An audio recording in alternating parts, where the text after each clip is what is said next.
आइल्स का टेस्ट देने जा रहे हो, स्पीकिंग मॉड्यूल के बारे में कुछ चीजें जरूर जान लेना, नहीं तो आपका स्पीकिंग टेस्ट तो बिल्कुल क्लियर नहीं होने वाला है। मैं इसलिए आपको कह रहा हूँ क्योंकि मैंने बहुत सारे लोग ऐसे देखे हैं जिनकी इंग्लिश मुझसे बहुत बेहतर थी लेकिन स्पीकिंग के टेस्ट में रह गए। इसलिए आपको मैं आज 3 पॉइंट्स बताऊंगा। 3 पॉइंट्स को अगर आप फॉलो कर लोगे तो मैं आपको गारंटी दे रहा हूँ कि आपका स्पीकिंग का टेस्ट तो 200% क्लियर होने वाला है, क्योंकि मैं 3 बार आइल्स दे चुका हूँ एंड आई नो कि आपको टेस्ट देना कैसे है, क्या क्या चीजें आपको फॉलो करनी है, कैसे आपको क्या करना है, सब चीजें बताऊंगा। देखो, मैं अपना एक्सपीरियंस भी आपके साथ शेयर करूंगा। 3 बार आइल्स का टेस्ट दिया, एक बार 6 बैंड आए थे, एक बार 6.5 बैंड आया था, एक बार 6.5 आया, यानी दोनों बार 6.5, एक बार 6 बैंड। स्पीकिंग में मेरे सिर्फ एक बार 6 से दोनों बार 6.5 थे, कुछ नहीं थी तैयारी। 2 बार तो मेरे साथ ऐसा हुआ कि मेरे से हिंदी के वर्ड्स तक निकल गए थे स्पीकिंग के टेस्ट में, लेकिन उसके बावजूद भी मेरे 6.5 बैंड आए। इन चीजों को बस आपको फॉलो करना है, और आपको, अगर आप भी इन 3 चीजों को फॉलो कर लेंगे तो आपको मैं गारंटी दे रहा हूँ कि आपके 6.5 बैंड स्पीकिंग में आएंगे। बताता हूँ कैसे। एक तो जब भी आप रूम में एंटर करते हो ना स्पीकिंग वाले में, जहाँ पे आपका एग्जामिनर बैठा होता है, वहां पे आपको बहुत कॉन्फिडेंट रहना होता है। मेरे साथ ही मेरा फ्रेंड भी देने गया था जिसकी बहुत अच्छी इंग्लिश थी, बहुत अच्छी, मतलब बहुत अच्छी इंग्लिश थी। उसके बावजूद भी उसके जो बैंड थे मेरे से 0.5 कम थे, उसके 6 बैंड थे स्पीकिंग में, लेकिन उसके अंदर कॉन्फिडेंस नहीं था। और दूसरी चीज, उसने जो सबसे बड़ी गड़बड़ की थी, जब हम लोगों ने सेकंड मॉड्यूल में, मतलब कि जब सेकंड क्वेश्चन जो था, जिसमें जब स्पीकिंग का होता है, एक में होता है आपका इंट्रोडक्टरी पार्ट, दूसरे में आपको क्या होता है, टॉपिक पर बोलना होता है। 1 या 2 मिनट का आपको टाइम देते हैं जिसमें आपको पूरा टॉपिक समझाना होता है। मान लो उन्होंने आपको दे दिया क्रिकेट, तो आपको क्रिकेट के बारे में बताना होगा, क्रिकेट आपको क्यों पसंद है, कैसे आया, ये वो जो भी आप चीजें बताते हो। वहां पे सबसे ज्यादा लोग गड़बड़ करते हैं। मेरे साथ भी हुआ ऐसा ही। जब हम लोग दे रहे थे टेस्ट, तो क्या हुआ, एक बार जैसे ही हमारा स्टार्ट हुआ, सब चीजें हुई, एग्जामिनर ने हमसे पूछा। मेरे साथ एक बार क्या हुआ, मेरे से इसीलिए निकल गया टेस्ट में, तो मुझे लगा कि अब गड़बड़ हो गई, लेकिन मैंने क्या किया, इसलिए बोलते ही मैंने नेक्स्ट सेंटेंस स्टार्ट कर दी, मैं रुका नहीं। लेकिन मेरे फ्रेंड ने क्या किया, जब उससे बीच में हिंदी का वर्ड निकला ना, तो वो वहीं पर ही स्टॉप हो गया 30 सेकंड के लिए। फिर उसने थोड़े टाइम बाद जो है उसको स्टार्ट किया सेंटेंस को, लेकिन यही उसका जो है सबसे नेगेटिव पॉइंट भी रहा, और इसी वजह से उसके 0.5 बैंड कम भी आए।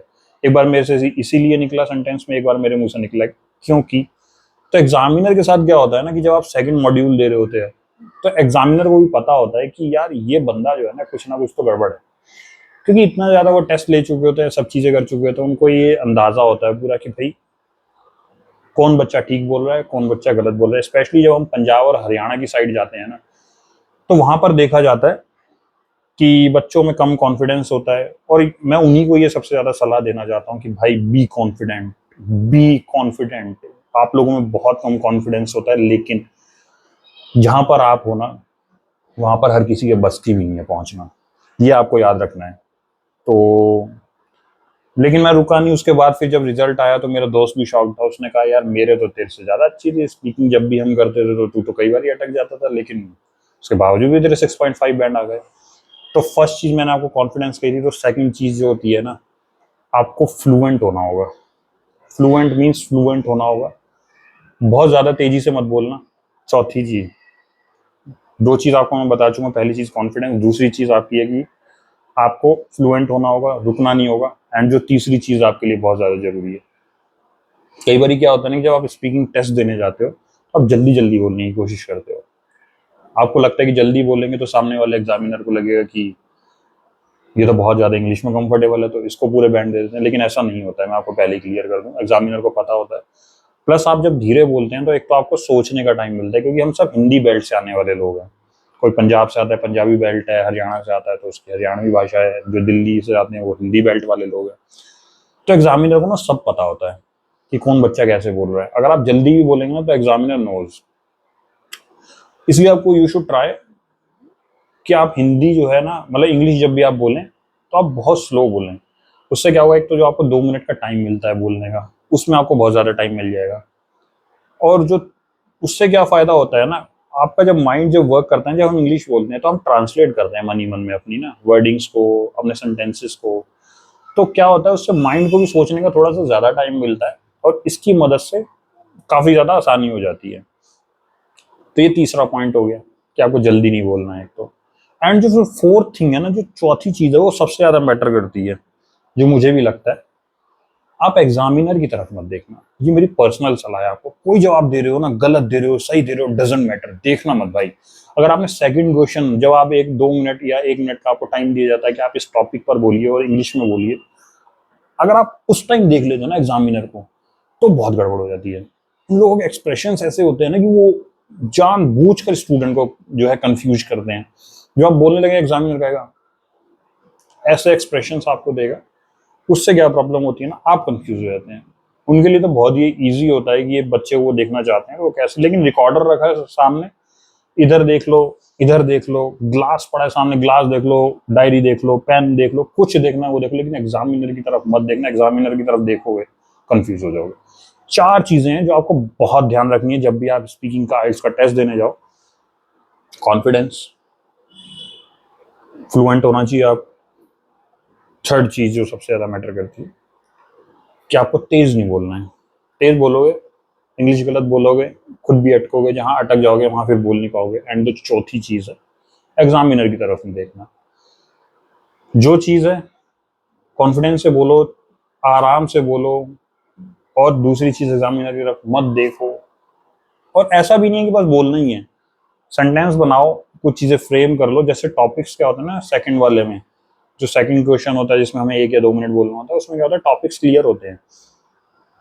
मान लो फुटबॉल पे दे दिया आपको, या आपको कह दिया कि किसी फेवरेट बुक पर आप बताइए क्या है क्या नहीं है, तो आपको कुछ चीजें देखनी है। एक तो उस टॉपिक में आपको उसका पास्ट बताना है, उससे खुद को रिलेट करना है, और वो कैसे आपको जो है मोटिवेट करता है। 3 चीजों को आपको फॉलो करना है, पास्ट, खुद से रिलेट करना है, और वो कैसे आपको मोटिवेट करता है। अगर आप इन तीनों को ही कवर करोगे ना, 1-2 मिनट आपका ऐसे ही निकल जाएगा। और अगर आप ऐसे भी करते रहोगे तो सीधी सी बात है, आपके लिए बहुत ज्यादा मुश्किल नहीं होगा इसका टेस्ट। बहुत इजी टेस्ट है, सबसे इजी टेस्ट है। पता नहीं क्यों उसका लोगों ने एक जो है टैबू बना रखा है कि नहीं यार ये नहीं हो सकता, वो नहीं हो सकता। जब जब मैंने कोचिंग ली है ना, मेरा टेस्ट गड़बड़ हुआ है। सेल्फ मैंने प्रैक्टिस की है, मेरा टेस्ट अच्छा हुआ है। सोचो, बहुत इजी है। 4 चीजों को आप फॉलो करना। 4 चीजें मैं आपको कैप्शन में भी लिख के दे रहा हूँ, अपनी डायरी में आज ही नोट कर लेना। इन 4 चीजों को फॉलो करोगे, थोड़ी सी, बिल्कुल थोड़ी सी प्रैक्टिस भी करके जाओगे ना, बहुत इजी से स्पीकिंग टेस्ट निकाल दोगे। इसके अलावा मैं आपके लिए अभी रीडिंग का भी लेकर आऊंगा। रीडिंग मैंने कैसे की थी भाई, बहुत नॉर्मल बच्चा हूँ जिसको इंग्लिश बोलनी भी ढंग से नहीं आती थी, उसके बावजूद भी मैंने सारे जो है ना सब चीजें बिल्कुल आसानी से क्लियर कर दी थी। Reading, writing and speaking, and एक जो चौथा मॉड्यूल होता है उसके बारे में आपके लिए अलग से वीडियोस लेकर आऊंगा। लेकिन सबसे पहले जाने से पहले मैं आपको बता दूं, मेरे चैनल को सब्सक्राइब कर लेना। मैं आपको सारी इन्फॉर्मेशन दूंगा इमिग्रेशन से रिलेटेड, मैं आपको सारी इन्फॉर्मेशन दूंगा आइल्स से रिलेटेड। सारी इन्फॉर्मेशन आपको मेरे चैनल पर अब मिलने वाली है। इस चैनल को मैं कंटिन्यू कर चुका हूँ, कनाडा गया था, कनाडा से वापस भी आ चुका हूँ। सब चीज़ें बताऊंगा, कनाडा की मेरी जर्नी कैसी थी, कितने आप पैसे कमा सकते हो, क्या आपके लिए ईजी होने वाला, सब चीज़ें बताऊंगा। इसलिए मेरे यूट्यूब चैनल को आज सब्सक्राइब कर दीजिए। Thank you.